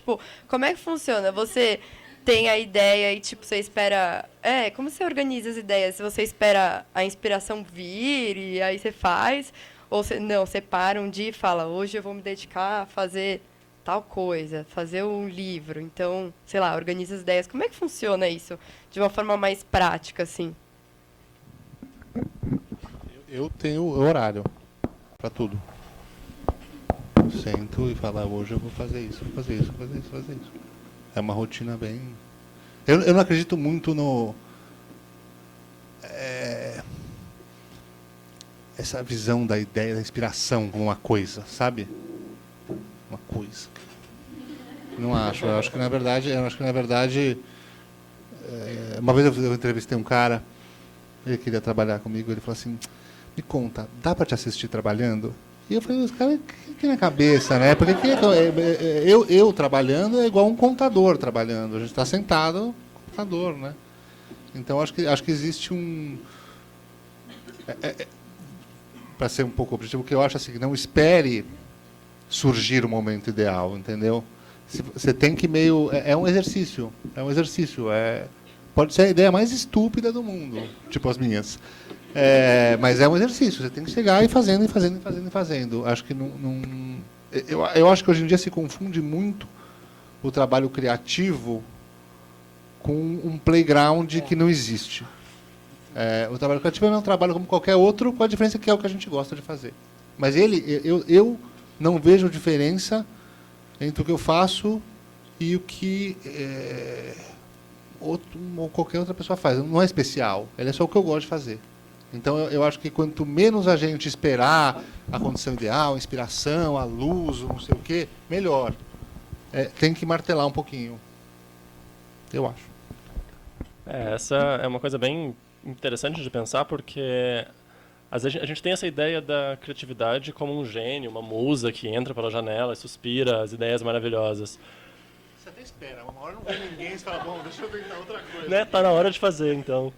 E a principal dica que eu sempre vejo para quem quer escrever é sentar a bunda na cadeira, sabe? É comparecer. Esteja lá produzindo todos os dias, porque tu vai produzir muita coisa ruim e, eventualmente, vai bater inspiração, eventualmente vai aparecer uma ideia legal. Só que se tu não tiver esse hábito de estar sentado na frente do computador, do lápis, enfim, essas ideias vão passar. Porque ideia passa. Ideia na gaveta é gaveta, sabe? Então, tem que estar lá fazendo, exatamente, como o Gustavo falou. Eu tenho certeza que se eu fosse bem mais disciplinado, eu teria criado coisas muito mais interessantes, além do que dos guardanapos, assim. Mas eu tenho esse problema da disciplina. Assim, um exemplo clássico é o que toda terça-feira eu escrevo uma coluna no site da Intrínseca, e eu só entrego esse texto terça-feira, meio-dia. Assim, meu prazo é até meio-dia. Então, e eu não consigo... E toda hora eu me preparo assim, mentalmente. Nossa, tadinho da pessoa que vai editar meu texto. Assim, tem toda uma equipe que espera, sabe? Eu tenho uma semana para fazer. Eu poderia fazer 3 ou 4 essa semana, mas não, assim, parece que no último segundo dá um estalo e eu organizo. Mas eu tenho que ter mais disciplina, assim, porque com certeza eu perdi muita coisa, muito texto que poderia ficar mais interessante, porque eu não me organizei, não me dei horário e não encarei como se fosse realmente uma jornada de trabalho. Assim. Por mais que você passe uma semana escrevendo só coisas que de repente não são interessantes para você ou para outra pessoa, mas o fato de você, que nem o Thales falou, você levantar, escrever, nem que seja uma palavra por dia, avisar para o teu cérebro que você está interessado nas informações que ele vai te passar, sabe? Que ele tem muita coisa na sua cabeça que talvez falte... Ele não tem nenhum interesse em te passar porque, de repente, você não merece, né? Você não se esforça para receber aquela ideia que ele preparou com tanto carinho para você. Mas, hoje em dia, eu estou tentando me organizar, então eu saio com um caderninho que eu uso dos dois lados. Assim, um é ideias para futuras crônicas e o outro é ideias avulsas. Assim. Então, obviamente, não vou escrever a crônica na hora, mas, às vezes, quando eu estou no metrô, quando lendo uma notícia de jornal, eu vejo uma palavra interessante ou uma situação interessante, eu já anoto a situação e mais tarde, com calma, eu trabalho essa ideia. Mas eu acho que inspiração também, eu não espero nada descer do céu. Eu acho que as coisas vêm muito da gente. Assim, então, eu sei que se não fosse essa... Por enquanto, a minha única obrigação por semana é entregar um texto. Né? E se não fosse essa obrigação, eu nunca teria feito um texto por semana. Teria deixado fazer tudo no dia que se um dia eu quisesse publicar um livro de crônica. Assim, então... essa é uma das minhas metas para esse ano, é ter mais disciplina e encarar o processo criativo como um trabalho também. Boa noite, meu nome é Renata. Eu queria fazer uma pergunta para o Gustavo, na verdade 2. Estão me ouvindo? Tá rolando. A princípio, eu não sou da área gráfica. E a primeira pergunta é a seguinte. Eu tenho percebido que nos últimos 10 ou 15 anos, o mercado tem tido assim, uma explosão de livros que são livros muito mais parecidos com o seu terceiro, quarto, quinto, sexto. Não, quarto, quinto, sexto em diante. Não, sei lá, os que não são os tradicionais, os 4 primeiros.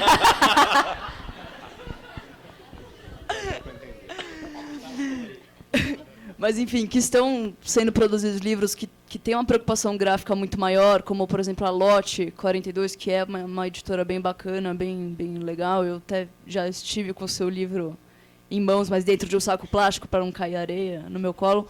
Mas você acha que, atualmente, o caminho do mundo gráfico é ir por esses livros que têm uma diferença, assim, que são diferentes do livro tradicional, da literatura, enfim, tradicional, ou, enfim, sei lá, porque com a internet muita coisa mudou, né? Nos últimos 10, 15 anos, com os e-books e tal.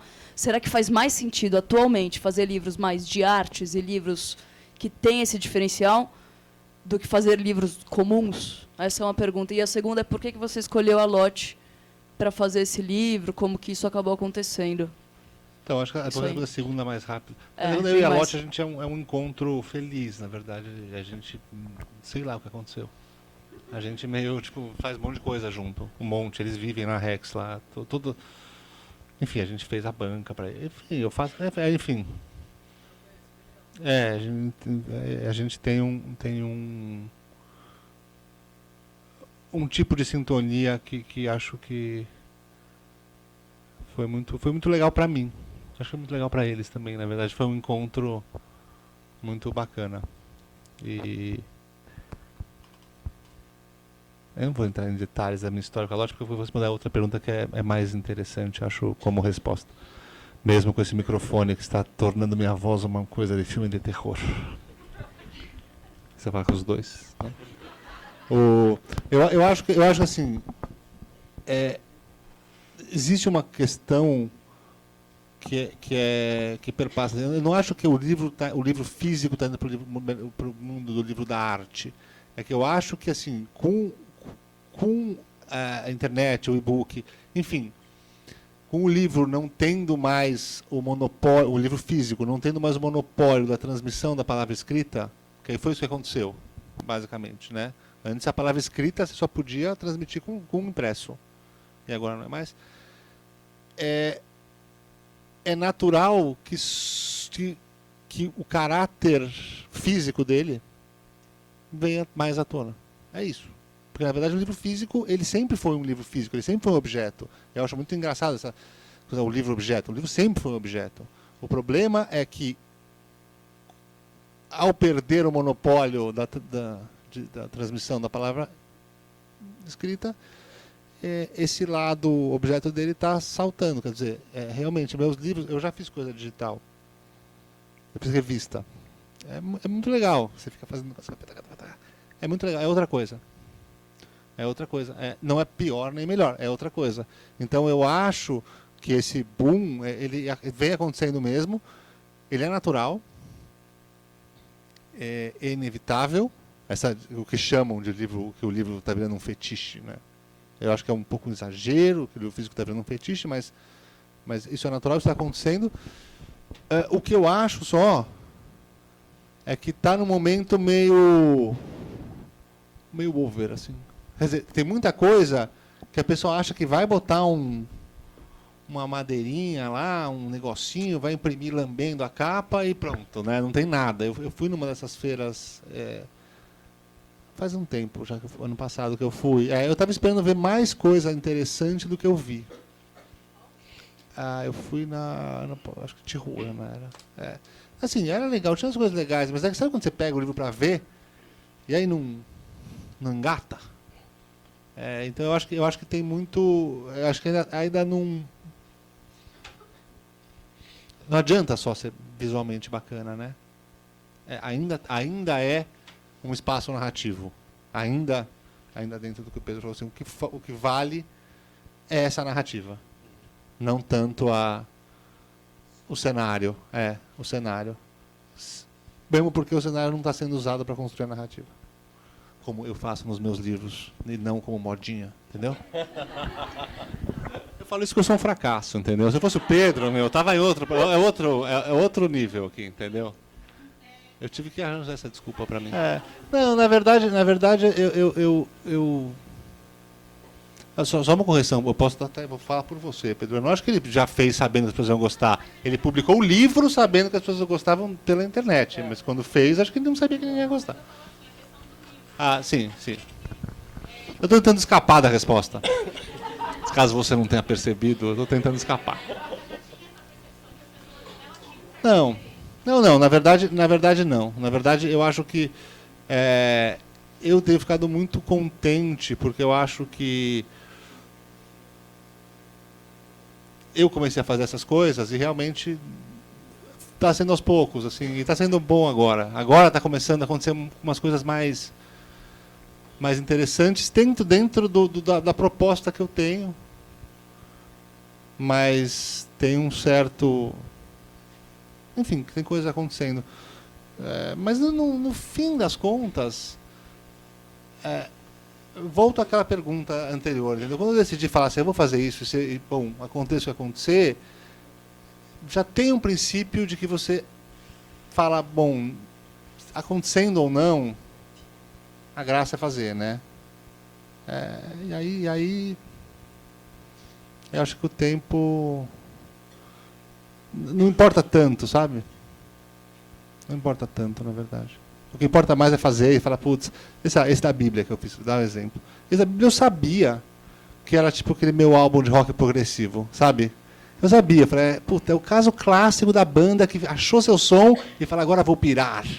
E ninguém vai entender nada. E foi isso que aconteceu. Eu fiz um livro, eu falei, vou imitar as Bíblias medievais. Eu fiz uma puta capa em metal, com bijuteria. É um puta caixão, é que eu não trouxe, é uma puta caixa, assim, que a Bíblia medieval, ela não era feita para ser lida, era feita para ser... Aconteceu isso com o meu livro, ninguém leu. Mas assim, eu tinha um pouco de noção, entendeu? Eu falava isso, eu falei, puta, eu fiz eu encontrei eu acho legal encontrar interlocutor.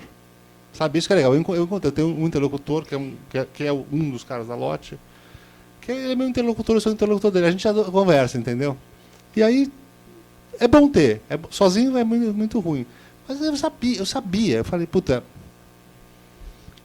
e tudo bem. Então, assim, a gente não pode depender tanto das pessoas. A gente não pode depender tanto das dificuldades. A gente não pode depender tanto das coisas. O que vai acontecer não é a gente que vai escolher, né? Escapei da pergunta, da resposta? Não, qual é o ponto que você queria? Mas não acontece assim. Não, acontece, esse momento é você com você. É na hora que você faz, você fala, puta, isso é legal. Isso é diferente. Porque não é só isso é legal.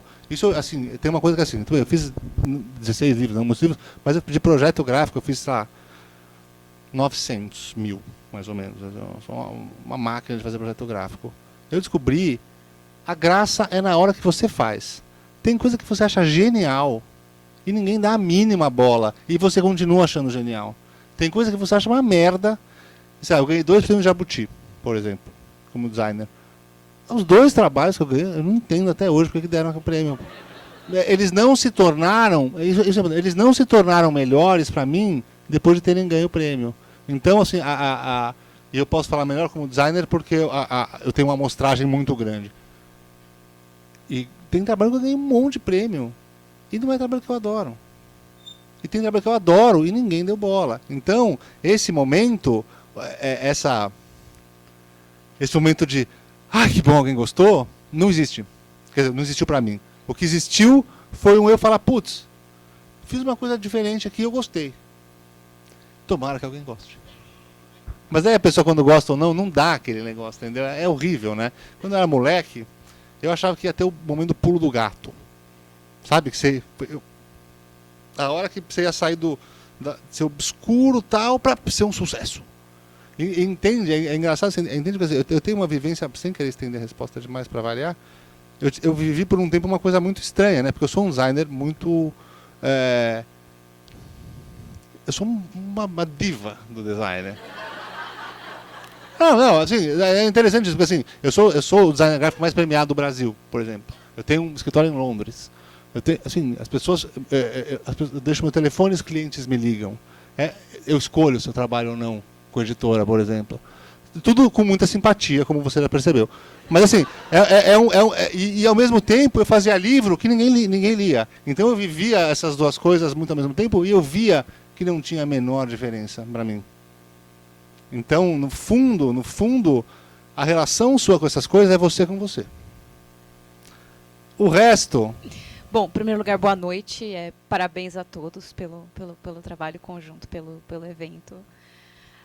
Sobre essa questão de aceitação, eu tenho um comentário para fazer. Falem bem ou falem mal, mas falem de mim. Eu acho que, principalmente o Gustavo, que comentou, né, que passou por toda aquela experiência negativa na internet, isso abala muito a autoestima. E é mais ou menos isso que eu quero perguntar, nem tanto a respeito da autoestima do ego, mas principalmente para onde que vai a sanidade de vocês durante esse processo criativo.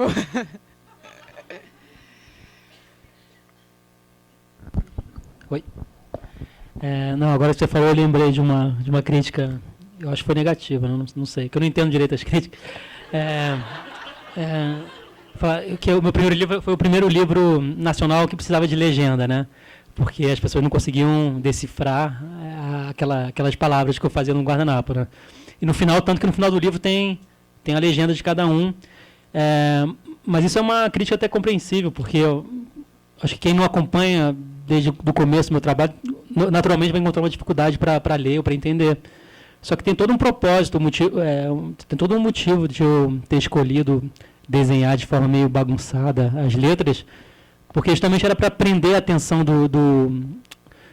o cara é bombardeado no mural dele com foto de panda, foto de gatinho, foto de várias coisas, e talvez não vai se interessar por uma poesia que estoure no mural dele, né? Então eu coloquei meio que uma mensagem que o cara tem que parar mesmo na frente do guardanapo um tempo para tentar decifrar o que está escrito. Mas com o tempo você consegue ler com mais rapidez, com mais velocidade. E esse labirinto que eu faço, que foi até a capa do primeiro livro, eu brinco que o cara tem que perder tempo para ganhar poesia.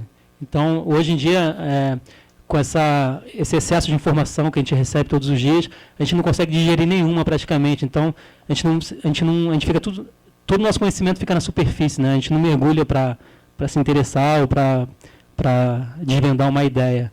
Então, era talvez uma crítica, mas isso foi também para mim. Então, eu lembro que essa crítica me deixou um pouquinho meio... é um tapa, né? Sempre é chato, né, quando as pessoas começam a criticar sem conhecer direito o que você faz.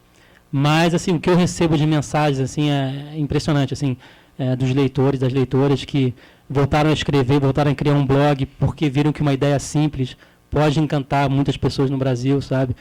Você pode o que eu recebo principalmente os mais jovens, né, que não é o meu público inteiro, mas vamos supor que é 70% do meu público de leitor, deve ter entre 13 e 25 anos, não sei. Então, eles voltaram a criar, perderam a timidez e ganharam coragem para escrever, para expor os sentimentos de novo. E isso é muito bacana, assim, você ser uma pequena referência para essa pessoa. Opa, esse menino com guardanapo, totalmente desconhecido, conseguiu chamar a atenção de muita gente pelo Brasil.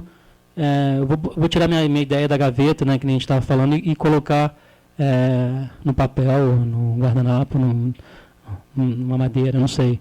Então, é chato assim, receber uma crítica, mas, por outro lado, assim, eu procuro mais me focar nas opiniões assim, de quem gosta, quem acompanha o meu trabalho, assim, porque... o outro lado sempre vai existir, assim. Mas eu já tenho dificuldade em responder cada mensagem que eu recebo positiva. Imagina a negativa, eu não tenho muito tempo assim para perder tempo com elas, assim. Apesar de ser muito importante, assim. Porque depois que o cara falou que precisava de legenda, eu falei, opa, é verdade, assim, nem todo mundo entende de primeira. Mas isso não mudou meu traço, porque eu não vou me adaptar para agradar. Eu tenho que me adaptar para me agradar primeiro e aí esperar que as pessoas se identifiquem com aquela mensagem, com aquele conteúdo. A gente acaba dando muita importância, às vezes, para o que os outros pensam do nosso próprio trabalho em detrimento da nossa própria atividade. Então, uma vez um sujeito foi na página do Ninho, era uma divulgação de um curso qualquer, o sujeito não curtia a página, ele nunca entrou em contato, ele não sabe o trabalho que eu faço com a galera que participa do Ninho, e ele postou um comentário dizendo que não sabia que hoje em dia escritores eram frangos. Eu tipo, gente, o que leva um ser humano a perder seu tempo para vir atacar um outro? E eu acho que a gente vai topar com isso o tempo inteiro, a partir do momento que a gente está colocando a cara no mundo. Se a gente está fazendo alguma coisa, sempre vai ter alguém que vai estar mais interessado em dizer que tu não é bom o bastante, que tu não deveria estar lá, ou que deveria estar fazendo melhor. E essa questão da sanidade, acho que tem a ver com reconhecer que o teu trabalho é a tua casa. Tu não vai convidar alguém que te ofende para ficar na tua casa.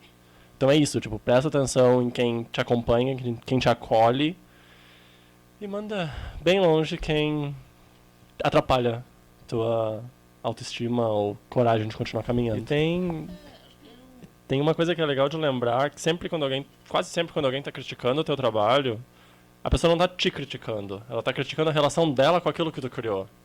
Então alguma coisa no teu trabalho doeu nela. Exatamente. E alguma coisa doeu nela a ponto dela precisar se manifestar de uma forma, naquele caso, foi odiosa. Então, às vezes, a questão da sanidade não é em quem é criticado, e sim em quem está criticando. A pessoa, ela lê o livro de acordo com as experiências pessoais dela. É a leitura que ela vai fazer. É por isso que a adaptação, né, em cinema costuma ser tão criticado na literatura. Né? Eu acho que... Pô, mas eu gosto de algumas adaptações também. Mas o que o Thales falou, eu concordo plenamente. A gente tem que saber diferenciar. Talvez não receber isso como um ataque pessoal, mas receber isso assim... receber isso assim como talvez uma não compatibilidade entre aquele leitor ou aquele grupo específico de leitores e aquele trabalho. Né? Obrigada muito. Muito obrigada. Mais uma pergunta? Vocês dois, e aí a gente encerra. Pode ser? Alguém queria perguntar? Tá, bem rapidinho, então. Por favor. Boa noite. Gostei muito das falas de vocês, muito inspiradoras. Eu gostei das frases afirmativas, né? Das negativas, eu gostaria de ver a contraface. Falaram dos que vocês inspiram, dos que vocês amaram o que vocês fazem. Mas, como tem a folha, tem um verso, eu gostaria de ver o antiverso também. O que vocês poderiam citar de que também contra-exemplos que te ajudaram, te inspiraram para não fazer aquilo e o contrário daquilo? Então, eu gostaria de ver o antiverso da folha, da criatividade. É difícil responder uma coisa assim. Coisas que a gente usou como contra-exemplo na vida? É que eu falei isso tantas vezes que eu estou tentando lembrar qual que eu... Eu não sei, eu não tenho esse tipo de reação com obra, por exemplo. Eu não tenho tipo um livro que eu li e falei... Quer dizer, tem livro que eu não gostei, mas acho que tudo bem, entendeu? Não acho que isso... Nunca houve um livro ou alguma coisa que tenha me motivado a fazer outra coisa. O que me motiva a fazer as coisas que eu faço são posturas que eu considero pouco libertadoras. Né? Então, por exemplo, quando um cara fala, pegando o exemplo, fala que é o do Marlon Brando, por exemplo, quando isso me motiva, por exemplo, sabe? Quer dizer, o fato das pessoas não terem comprado um livro que era uma biografia do Marlon Brando, achando que era, porque você com uma biografia do Marlon Brando, você é fã do Marlon Brando. Se é fã do Marlon Brando, você sabe quem é o Marlon Brando. Então, é esse tipo de reação com cultura que as pessoas têm com o livro, né? As pessoas têm uma relação com o livro meio pedante, assim, sabe? Isso me motiva, às vezes, a dar uma avacalhada. Essas relações pedantes que as pessoas têm com o livro, com literatura, com... Mesmo esse mundo um pouco fechado, assim, isso me motiva a dar uma avacalhada, mas não é nada pessoal contra nenhuma obra ou algum autor. Eu tenho a impressão que esse lado negativo, ele acaba não influenciando tanto no despertar a vontade de criar, porque se tu vai criar colocando a tua expectativa para bater uma coisa que já é ruim, tu tá entrando para perder, sabe? Pelo menos quando eu escrevo, a base do que eu tento trabalhar para criar são pessoas melhores do que eu. Se eu pego um livro e leio, nossa, eu podia fazer melhor, 2 pensamentos. Primeiro, o cara publicou, eu não, significa que eu não fiz. Então o cara já fez melhor de saída, porque o cara fez. E segundo pensamento, larga esse livro e vai ler outro, porque eu não tenho tanto tempo de vida, sabe? Então, eu não sei, eu não consigo me inspirar tanto na parede verde horrorosa. Pro Ninho, como não é um processo criativo de obra artística, eu tenho inúmeros exemplos de aulas que foram porcarias.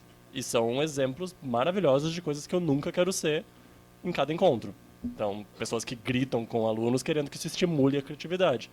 Não é por aí. Eu acho que o que mais me motiva é quando insistem em classificar o meu livro ou os meus livros como na categoria de autoajuda, que acontece em algumas livrarias. Nada contra a autoajuda, mas minha luta é para que um dia coloquem na categoria de poesia ou de... O primeiro livro até podia ser encarado como um romance ilustrado também. Mas nada contra a autoajuda, na verdade. É que eu não coloco 10 guardanapos para emagrecer em paz, sabe? Até que a prova viva está aqui, né? E nem ensino nenhum... Sabe, eu não...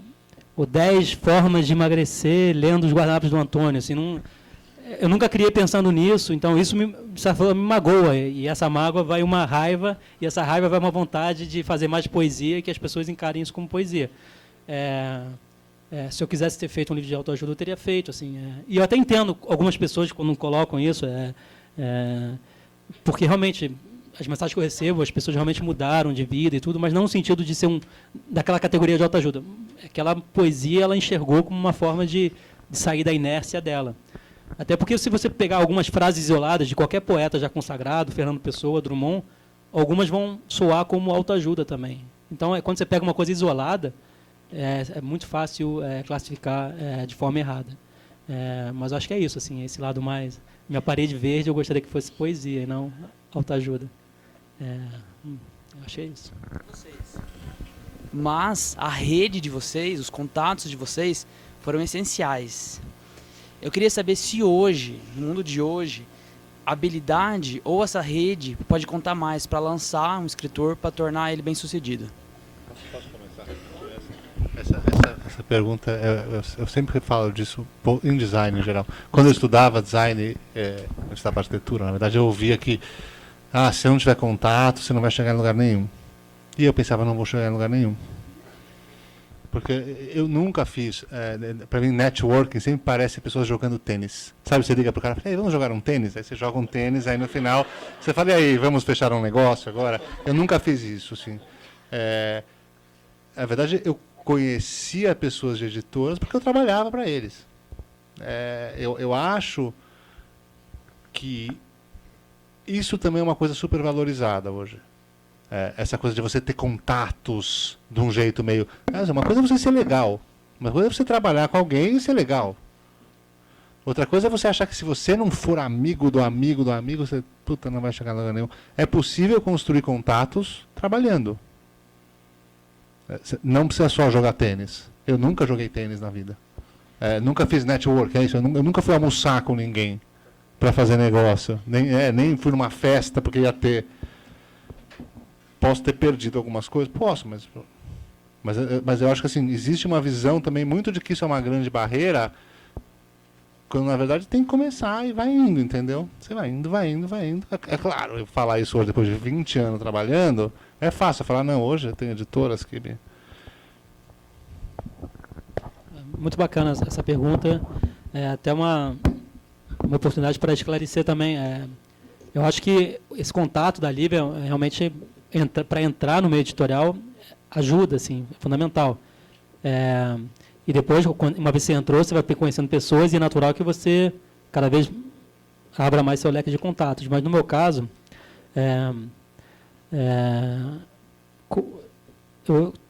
assim, acho que até o primeiro livro era totalmente desconhecido, assim, tanto no mercado editorial como qualquer mercado, na verdade. E a Lívia só enxergou aquilo ali porque ela viu um potencial, aí é interesse da editora, potencial comercial naquilo, assim. Ela não pegou, ele é meu amigo, eu vou levar ele para a editora, porque, sei lá, eu achei ele bacana e tomara que ele venda. Ela já tinha todo um estudo e uma possibilidade, obviamente que nunca é 100% preciso, mas ele viu, pela base de potenciais leitores que ele já tem, que já criou nas redes sociais. Então, foi mais uma entrada, porque ele viu um potencial comercial ali. E aí, cabe a você também começar a se impor e não fazer qualquer coisa só porque o livro vender mais, assim. Mas, assim, ela não era dona da editora, ela teve que apresentar um projeto. Ela e a Lívia e a Cindy apresentaram um projeto dos guardanapos para o dono, e ele só topou fazer porque ele realmente achou interessante aquilo.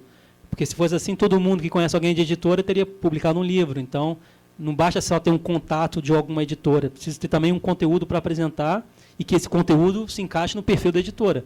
Porque talvez o Eu Me Chamo Antônio não interesse, por exemplo, uma outra editora, não sei, não faça parte do perfil de publicação de uma outra editora, não sei. Como eu nunca fui atrás exatamente de uma editora e as coisas meio que vieram assim sozinhas, esse contato, então eu não tenho muita essa experiência do outro lado, assim, mas o que eu posso dizer, talvez também, que não quer dizer que um like seja uma venda de livro também, né? Porque se fosse assim, toda a página de internet com mais de, sei lá, 100 mil seguidores seria best-seller no Brasil.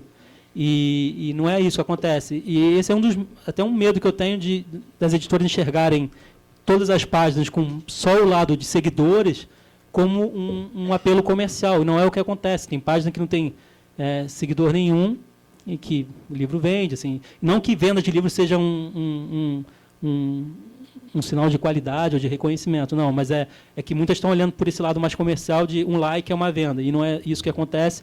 Eu espero para o autor que isso um dia aconteça, mas não tem que chegar só por isso. O importante é você focar no seu conteúdo e o dia que você assinar um contrato com uma editora, independente se foi... A partir do momento que as portas se abriram, você tem que aproveitar, mas você colocar ali sua verdade, não publicar qualquer coisa porque vai interessar. Que nem o Gustavo, ele negou porque não queria botar a negra não pode ser vilão, o branco. Então, você ter a sua história, ter o teu conteúdo criado e só publicar o que você realmente acredita, e não por questões financeiras ou por interesses pessoais, assim. Mas se não fosse a Lívia, com certeza, talvez eu não teria esses 2 livros publicados e não teria entrado tão cedo no mercado editorial. Não que um dia eu não entrasse, talvez fosse demorar um pouquinho mais, ou talvez nunca acontecesse. Por isso eu gosto de falar o nome dela, assim, porque ela realmente abriu uma porta para mim e eu consegui, eu acho que, aproveitar, assim, com o primeiro, com o segundo livro, e espero, assim, fazer mais contatos. E o site que eu estou colocando agora no final do mês no ar, o eumechamoantônio.com, vai ter uma vitrine para os novos poetas, novos escritores, novos músicos que talvez não tenham essa oportunidade de ter esse contato, essa porta de entrada, seja para o mercado editorial, seja para a visibilidade de outras pessoas. Então, eu só publiquei também porque eu tinha muitos seguidores e muitos leitores, então eu quero devolver um pouco disso também. Não, agora que eu entrei, dane-se, obrigado por terem me acompanhado até aqui, tchau, sabe? Então, eu quero devolver um pouquinho disso. Então, toda segunda-feira eu pretendo fazer uma matéria com algum leitor, ou alguma leitora que tenha um conteúdo a oferecer, obviamente dentro de alguns critérios, mas eu pretendo também usar essa vitrine de uma forma de agradecimento para quem me apoiou para publicar os livros. Obrigado. Assim, na verdade, quando tudo tem sido, nesse meu trajeto, tem sido um processo. Quando eu cheguei com o Da Areia, com o Céu Azul, eu já tinha feito alguns. Quando eu combinei, falei, vou fazer um livro, vamos fazer uma proposta. Eu fui para uma editora, para a Lotte, que era um pessoal que a gente já tinha um diálogo nesse sentido. Então, não foi um choque. E tem uma outra coisa que é muito curiosa. Eu me responsabilizei pela areia. Entendeu? Eu falei assim, olha, o livro tem areia, vocês fazem aí, né? Não, porque aí sim, né? O cara fala, e aí não é nem pela grana, nem por nada. Porque a areia não foi cara, né? Caro não foi. Mas o cara ia falar, vai a merda, né?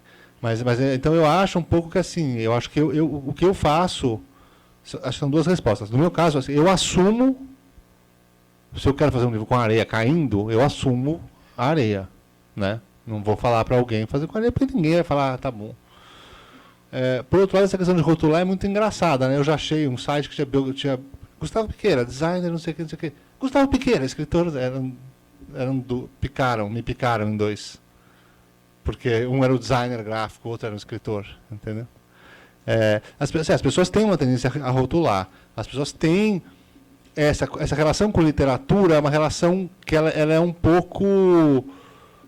muita gente tem uma relação muito pouco íntima com literatura. Isso, no fundo, é isso que você fala, é uma relação um pouco íntima, né?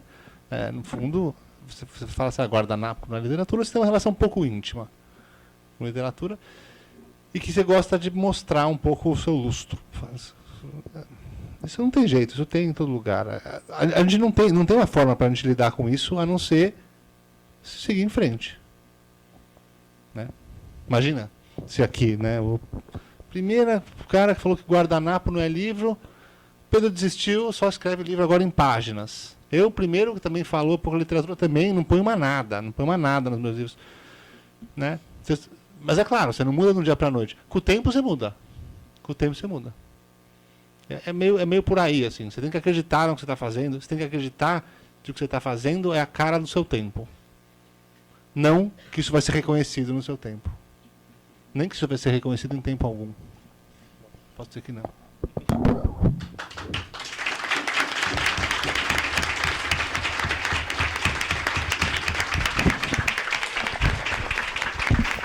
Oi, gente. Em nome da Jornalismo Júnior, eu gostaria muito de agradecer a presença de todo mundo.